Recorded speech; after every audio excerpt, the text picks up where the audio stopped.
അങ്ങനെ ഏറെ നാളത്തെ കാത്തിരിപ്പിന് ശേഷം ഗോഡ്സില്ല എക്സ് കോങ് റിലീസായിരിക്കുകയാണ്. സോ അതിൻ്റെ റിവ്യൂ ആണ് നമ്മൾ നോക്കാൻ വേണ്ടി പോണേ. ആരും പേടിക്കേണ്ട, ഇത് സ്പോയിലർ ഫ്രീ ആണ്. സ്പോയിലറായിട്ട് നമ്മൾ വേറൊരു റിവ്യൂ ചെയ്യുന്നതായിരിക്കും.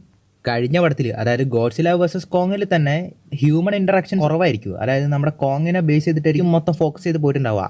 അതേപോലെ തന്നെയാണ് ഇതിൽ വീണ്ടും ഒരുപാട് ഹ്യൂമൻസ് ഇൻറ്ററാക്ഷൻ കുറവാണ്. അതായത് മൊത്തം മോൺസ്റ്റേഴ്സ്, അതായത് പടത്തിൻ്റെ ഒരു 90% മോൺസ്റ്റേഴ്സിനെ തന്നെയാണ് കാണിച്ചിട്ടുള്ളത്. ഹ്യൂമൻസിന് വലിയ റോളൊന്നുമില്ല, എന്നാലും ഉള്ള റോള് കാര്യമായിട്ട് തന്നെയാണ് കാണിച്ചിരിക്കുന്നത്. അതിലും പ്രത്യേകിച്ച് ആ ജിയ എന്ന് പറയുന്ന ആ പെണ്ണിനെ വെറുതെ നമ്മുടെ കോങ്ങിനെ സംസാരിക്കാൻ വേണ്ടി മാത്രമല്ല, വേറെ ഒരു റോളുണ്ട്. അത് നിങ്ങൾ പടം കണ്ട് അറിയുന്നതായിരിക്കും നല്ലത്. പിന്നെ മോൺസ്റ്റേഴ്സ് എന്ന് പറയുമ്പോൾ ഓൾറെഡി ഇതിൽ പറഞ്ഞിരിക്കുന്ന നമ്മുടെ ഷീമോ, സ്കാർക്കിങ്, ഗോഡ്സില്ല, കോങ് മാത്രമല്ല വേറെ ഒരുപാട് മോൺസ്റ്റേഴ്സിനെ കാണിച്ചിട്ടുണ്ട്. പിന്നെ VFX ക്വാളിറ്റി ഒന്നും എവിടെയും നമ്മൾക്ക് അത്ര പോരായ്മയായിട്ട് തോന്നത്തില്ല. കാരണം ട്രെയിലറിൽ തന്നെ നമ്മൾ കണ്ടിട്ടാണ് ഇത്രത്തോളം ക്വാളിറ്റി ഉണ്ടാകുന്നത്. പിന്നെ എനിക്ക് കുറച്ച് ഇഷ്ടപ്പെടാഞ്ഞത് മറ്റേ ഗോഡ്സില്ലയുടെ പുറത്ത്, കോങ് കയറി വരുന്നത് ട്രെയിലറിൽ കാണിച്ചപ്പോൾ എന്തോ ഇവിടെ ഒരു തകരാറ് പോലെ ഉണ്ടായിരുന്നു. പക്ഷെ പടത്തിൽ അതൊന്നും കുഴപ്പമില്ലായിരുന്നു. പിന്നെ ഫൈറ്റിൻ്റെ കാര്യമാണെങ്കിൽ, ഫൈറ്റ് എന്ന് പറഞ്ഞാൽ ഫൈറ്റോട് ഫൈറ്റ് തന്നെ. ഒരു സ്ഥലത്ത് നിന്ന് നമ്മുടെ ഗോഡ്സില്ല ചെരിഞ്ഞടിക്കുന്നത്, മറ്റേ സ്ഥലത്ത് നിന്ന് കോങ് ചാടി സൂപ്പർമാൻ പഞ്ച് ചെയ്യുന്നത്, അങ്ങനെ അടിയോടടി തന്നെ.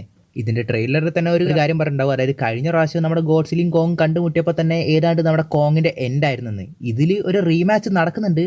എന്താ പറയുക, അത് ഞാൻ പറയുന്നില്ല, സ്പോയിലറായും. അത് ആ പിരമിഡിൻ്റെ അടുത്തുള്ള ഫൈറ്റ് അത് നിങ്ങൾ കണ്ടറിയുന്നതായിരിക്കും നല്ലത്. കാലേ വരി തറയിലടിക്കാന്ന് പറയില്ലേ, അതേപോലെ അടിച്ചിട്ട് വലിച്ചു കൊണ്ടുപോകുന്നുണ്ട് ഒരാൾ.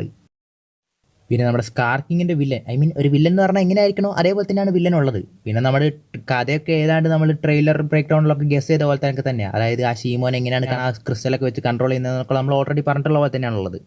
ആക്ച്വലി ഈ പടം കാണുമ്പോൾ നിങ്ങൾക്ക് KGF ആയിട്ട് ഒരു ബന്ധമൊക്കെ തോന്നും. കാരണം ഇതിൽ നമ്മുടെ സ്കാർക്കിങ്ങിൻ്റെ ആ റൂളിങ്ങിൻ്റെ ഇടയിൽ നമ്മുടെ കോങ്ങിൻ്റെ കുറച്ച് ഹീറോയ്ക്ക് ആയിട്ടുള്ള മൂവ്മെൻ്റ് ഒക്കെ ഉണ്ടാവും. അതായത് അത് നിങ്ങൾ കാണുമ്പോൾ അറിയുന്നതായിരിക്കും നല്ലത്. ചിലപ്പോൾ ഈ പടം കണ്ടു കഴിഞ്ഞ് കഴിഞ്ഞാൽ ഒരു ചെറിയൊരു ക്യാരക്ടറിൻ്റെ ഫാനായിട്ട് പലരും മാറും. നമ്മുടെ മിനി കോങ്. അതായത് തുടക്കത്തിലൊരു രീതിക്കായിരിക്കും, പിന്നെ കുറച്ച് ഹീറോയ്ക്കായിട്ട് നമുക്ക് കോങ്ങിനെ ഈ കുട്ടിക്കുരങ്ങനെ മാറ്റുന്നുണ്ട്.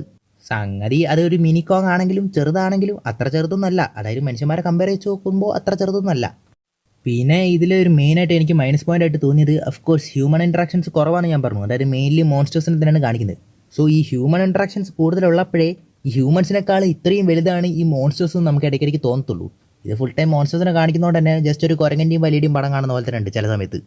ഇത്രയും വലിയൊരു ടൈറ്റൻ ആണെന്ന് ആ ഫീൽ കിട്ടുന്നില്ല.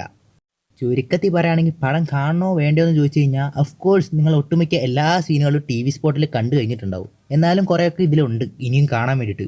സോ വെർത്താണ്, പോയി കണ്ടോ അങ്ങോട്ട്. ഇനി ഒരുപാട് ഡീറ്റെയിൽഡ് ആയിട്ടുള്ള കാര്യങ്ങളൊക്കെ പറയാനുണ്ട്. അത് നമുക്ക് സ്പോയിലറായിട്ടുള്ള ഒരു റിവ്യൂവിൽ പറയാം.